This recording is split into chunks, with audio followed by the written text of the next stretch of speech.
అంటే హ్యూమిసైడ్ రిపోర్ట్ అని అంటున్నాం. ఏ రిపోర్ట్ అని అంటున్నాం? హ్యూమిసైడ్ రిపోర్ట్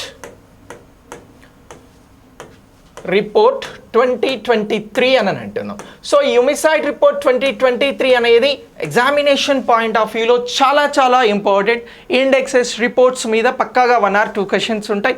సో ఆ పాయింట్ ఆఫ్ వ్యూలో ఈ రిపోర్ట్ అనేది మనకి వెరీ ఇంపార్టెంట్. సో హ్యూమిసైడ్ రిపోర్ట్కి సంబంధించి దీన్ని ఎవరు ఇచ్చారు అని చెప్పేసి ఎక్కడైనా ఎగ్జామ్లో అడిగితే మనం చెప్పాల్సినటువంటి answer United nations office on drugs and crimes ఇవ్వడం జరిగింది. ఎవరు ఇచ్చారు ఈ రిపోర్ట్ని అని అంటున్నాం?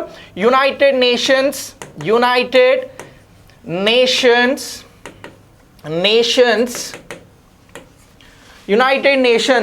ఆఫీస్ ఆన్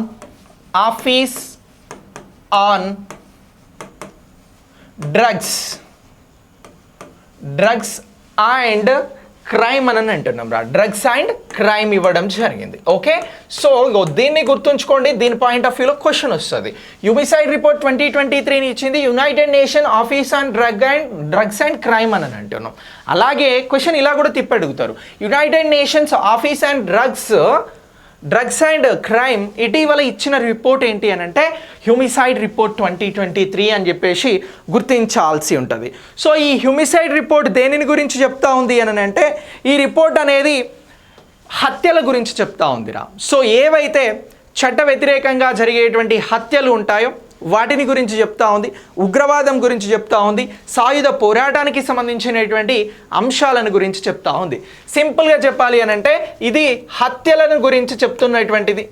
సో మీ ప్రాంతంలో కానీ మన దేశంలో కానీ ప్రపంచంలో కానీ జరిగేటువంటి హత్యలను గురించి చెప్పేటువంటి రిపోర్ట్ ఏది అని అంటే హ్యూమిసైడ్ రిపోర్ట్ అని చెప్పేసి గుర్తుంచుకోవాలి. సో మరి ఈ రిపోర్ట్కి సంబంధించి హత్యలకి సంబంధించి కొన్ని కారణాల వలన హత్యకి గురి కాబడుతున్నటువంటి వారికి సంబంధించే ఈ రిపోర్ట్ అనేది వెలువరించడం జరిగింది.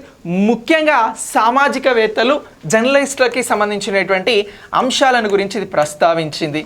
సామాజిక మరియు జర్నలిస్టులకి సంబంధించినటువంటి హత్యల గురించి ఇది ప్రత్యేకంగా ప్రస్తావించడం జరిగింది. సో మళ్ళీ ఇలా ఈ హ్యూమిసైడ్ రిపోర్ట్కి సంబంధించినటువంటి అంశాలు అనేవి ఇప్పుడు కీలకంగా మనకి ఎగ్జామినేషన్ పాయింట్ ఆఫ్ వ్యూలో ఇంపార్టెంట్ అని అంటున్నాం.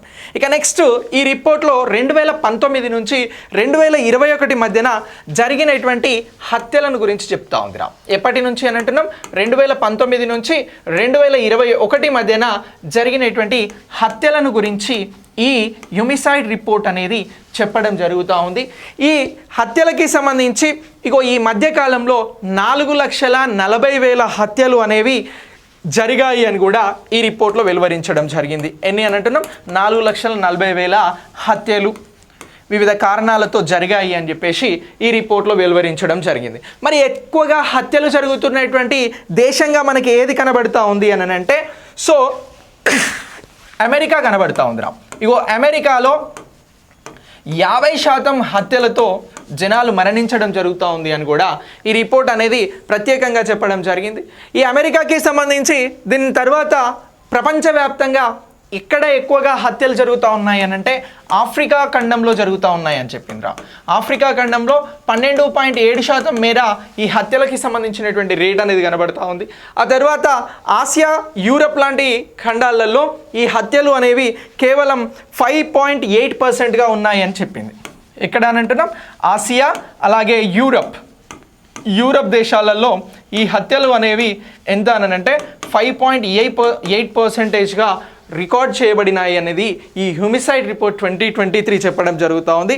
ఇక ఈ నరహత్యలకి సంబంధించి చనిపోతున్నటువంటి వారిలో ఎక్కువగా ఎవరున్నారు అని అంటే పురుషులు ఉన్నారు. ఈ పురుషులు ఎంత అని అంటే 81% హత్యలకి గురవుతున్నారు అని అన్నారు. ఇక నెక్స్ట్ 2021కి సంబంధించి చిన్నపిల్లలు ఎవరైతే ఉన్నారో వీరి హత్యలు కూడా పెద్ద ఎత్తున జరిగినట్టు ప్రపంచవ్యాప్తంగా 15% జరిగాయి అని చెప్పేసి హ్యూమిసైడ్ రిపోర్ట్ చెప్పడం జరుగుతూ ఉంది. ఇక నెక్స్ట్ ఈ హత్యలకి సంబంధించి భారతదేశంలో ఈ హత్యల పర్సంటేజ్ని కూడా మనం ప్రత్యేకంగా గుర్తుంచుకోవాల్సి ఉంటుంది. ఇటీవల ఇచ్చినటువంటి 2023 హ్యూమిసైడ్ రిపోర్ట్ ప్రకారం భారతదేశంలో హత్యలకి సంబంధించినటువంటి అంశాన్ని గుర్తించండి అని అంటే భారత్లో 16.9% హత్యలు జరుగుతూ ఉన్నాయి. ఈ 16.9% హత్యలు ఎందుకోసం జరుగుతున్నాయి అని అంటే భూమి కోసం అలాగే నీటి కోసం ఆస్తి తగాదాల కారణంగా జరుగుతూ ఉన్నాయని చెప్పిందిరా. దేనిని అని అంటున్నాం? భూములు, ఆస్తులు అలాగే నీటి కోసం ఈ హత్యలు జరుగుతూ ఉన్నాయి, నరహత్యలు జరుగుతూ ఉన్నాయి అని చెప్పేసి హ్యూమిసైడ్ రిపోర్ట్ 2023 అనేది చెప్పడం జరిగింది. సో ఇలా హ్యూమిసైడ్ రిపోర్ట్ ఇచ్చినటువంటి ఈ అంశం అనేది వెరీ వెరీ ఇంపార్టెంట్. మనకి ఎగ్జామినేషన్ పాయింట్ ఆఫ్ వ్యూలో మీరందరూ కూడా చాలా క్లియర్గా గుర్తుంచుకోండి. ఓకే, సో ఇక నెక్స్ట్